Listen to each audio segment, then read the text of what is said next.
നമസ്കാരം, മലയാളി വാർത്തയിലേക്ക് സ്വാഗതം. നാളെ സുരേഷ് ഗോപിയുടെ ജീവിതത്തിൽ നിർണായകമാണ്. മൂന്നാം നരേന്ദ്രമോദി ക്യാബിനറ്റിൽ അംഗമായി സുരേഷ് ഗോപിയും നാളെ സത്യപ്രതിജ്ഞ ചെയ്യുമെന്ന് സൂചന. ക്യാബിനറ്റ് റാങ്ക് കിട്ടുമെന്നാണ് അറിയുന്നത്. നാളെ വൈകിട്ട് 7:15 ചടങ്ങ്. മോദിക്കൊപ്പം 50ഓളം പേരുടെ സത്യപ്രതിജ്ഞയാണ് നിശ്ചയിച്ചിരിക്കുന്നത്. സഖ്യകക്ഷികളെ പ്രമുഖരുമുണ്ടാകും. കേരളത്തിൽ BJPക്ക് ഒരു സീറ്റ് നേടിക്കൊടുത്തതിനുള്ള അംഗീകാരമായാണ് സുരേഷ് ഗോപിക്ക് തുടക്കത്തിലെ മന്ത്രിപദം നൽകുന്നത്.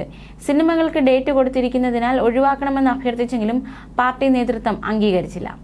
അതേസമയം പ്രമുഖ സഖ്യകക്ഷികളായ TDPയും JDUവും വിലപേശൽ തുടരുകയാണ്. ഞായറാഴ്ച ഇരു പാർട്ടികളെയും ഒന്നിലധികം നേതാക്കൾ വീതം സത്യപ്രതിജ്ഞ ചെയ്തേക്കും.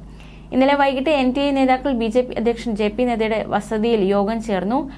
മുൻ ക്യാബിനറ്റിലെ പ്രമുഖർ വീണ്ടും BJPയിൽ നിന്ന് ഉണ്ടാകും. അമിത്ഷാ, രാജ്നാഥ് സിംഗ്, നിർമ്മല സീതാരാമൻ, നിതിൻ ഗഡ്കരി, പീയൂഷ് ഗോയൽ, S ജയശങ്കർ, അശ്വനി വൈഷ്ണവ്, ധർമ്മേന്ദ്ര പ്രധാൻ, ജ്യോതിരാദിത്യ സിന്ധ്യ, അനുരാഗ് സിംഗ് ഠാക്കൂർ, ശിവരാജ് സിംഗ് ചൌഹാൻ, സുഖേന്ദു അധികാരി, ബാൻസുരി സ്വരാജ്, ശോഭ കരന്തജലെ തുടങ്ങിയവർ മന്ത്രിമാരായിരിക്കും.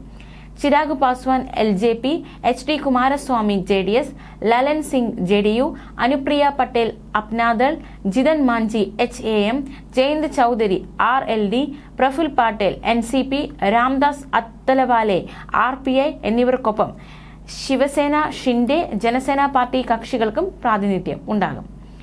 സഖ്യകക്ഷികളേതുൾപ്പെടെ പിന്തുണ കത്തുകൾ രാഷ്ട്രപതി ഭവനിലെത്തിയതിനു പിന്നാലെ നരേന്ദ്രമോദി രാഷ്ട്രപതി ദ്രൗപദി മുർമുവിനെ സന്ദർശിച്ച് സർക്കാർ രൂപീകരിക്കാൻ അവകാശവാദം ഉന്നയിച്ചു. തുടർന്ന് മോദിയെ നിയുക്ത പ്രധാനമന്ത്രിയായി രാഷ്ട്രപതി നിയോഗിക്കുകയും സർക്കാർ ഉണ്ടാക്കാൻ ക്ഷണിക്കുകയും ചെയ്തു.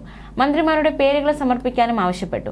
ഇന്നലെ രാവിലെ 11 പഴയ പാർലമെന്റിന്റെ സെൻട്രൽ ഹാളിൽ നടന്ന NDA യോഗം മോദിയെ നേതാവായി തെരഞ്ഞെടുത്തിരുന്നു. മുതിർന്ന BJP നേതാക്കളായ LK അദ്വാനി, മുരളി മനോഹർ ജോഷി, മുൻ രാഷ്ട്രപതി രാംനാഥ് കോവിന്ദ് എന്നിവരെ സന്ദർശിച്ച ശേഷമാണ് മോദി രാഷ്ട്രപതി ഭവനിലെത്തിയത്.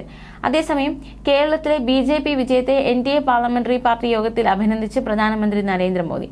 കോടിക്കണക്കിന് ബലിദാനികളുടെ ശ്രമങ്ങളുടെ അനന്തരഫലമാണ് കേരളത്തിലെ ആദ്യ സീറ്റ്. UDF LDF മുന്നണികളിൽ നിന്ന് BJPക്ക് നേരിടേണ്ടി വന്നത് അത്രയേറെ ക്രൂരതകളാണ് എന്നും അദ്ദേഹം ചൂണ്ടിക്കാണിച്ചു. ജമ്മുകാശ്മീരിൽ പോലും ഇത്ര ത്യാഗം സഹിക്കേണ്ടി വന്നിട്ടില്ല. അതിൽ പതറാതെ നടത്തിയ പരിശ്രമത്തിനൊടുവിൽ കേരളത്തിൽ വിജയം കണ്ടു. അത് സുരേഷ് ഗോപി കഠിന പരിശ്രമത്തിലൂടെ നേടിയതാണ് എന്നും പ്രധാനമന്ത്രി പറഞ്ഞു. ന്യൂസ് ഡെസ്ക്, മലയാളി വാർത്ത.